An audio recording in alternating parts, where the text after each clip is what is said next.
তো ফাইনালি আজকে আমি ইউটিউবের টাকা নিয়ে একটা স্বপ্ন পূরণ করতে যাচ্ছি গাইস। তো দেখো আজকে আমি নিলাম 10,000 টাকা দামের এই চান্দিটা। তোমরা যেটা ভাবছো আসলে সেটা না, আমি যাচ্ছি ভাগনার অন্নপ্রাশন খেতে। ভাগনার অন্নপ্রাশন নাকি চান্দি অথবা সোনা দিতে হয়, তাই আমি আজকে বানানোর জন্য এই চান্দিটা নিয়ে যাচ্ছি। দেন পৌঁছেই প্রথমে মণ্ডপের কাজ শুরু করলাম। তো ফাইনালি আমাদের মণ্ডপ রেডি। এদিকে ভাগনা মণ্ডপে বসার জন্য রেডি হয়ে গেছে। একটু পরেই শুরু হয়ে গেল এই দুই ভাই বোনের লড়াই। তো এদের দুষ্টুমি দেখে আমি চলে গেলাম ভাত খেতে। কি শাক? মাছ আর ঘন্ট আর ডাল আর আর ভাত আর বুঝ নেই।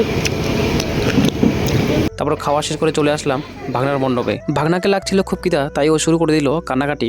আজকে ভাগনার মুখে প্রথম ভাত, তো আপনারা একটু অবশ্যই ভাগনাকে আশীর্বাদ করিবেন। ভাগনা যেন বড় হয়ে একটা দায়িত্ববান ছেলে হয়।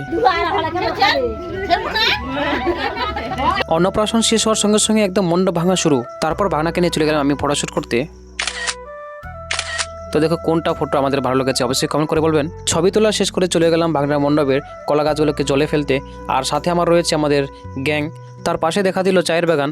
আর শুনেছি নাকি চায়ের বাগান খুবই সুন্দর হয়। এদিকে দেখি ভাগনার ডিজে গান শুনে নাচতে শুরু করে দিচ্ছি। আর তারপর চলে আসলো আমার কাছে বিট্টু। তারপর রাত্রে বসে গেলাম দুইটা জামাইবাবুকে নিয়ে আর রাজু দাদাকে নিয়ে।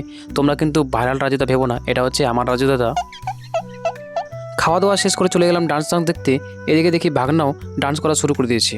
তো এই ছিল আমার আজকের অন্নপ্রাশনের ছোট্ট একটা ভিডিও। তো ভিডিওটি ভালো লাগলে অবশ্যই লাইক করে দিও এবং চ্যানেলে নতুন হলে অবশ্যই সাবস্ক্রাইব করে দিও। তো দেখাচ্ছি একটা নতুন ভিডিওতে।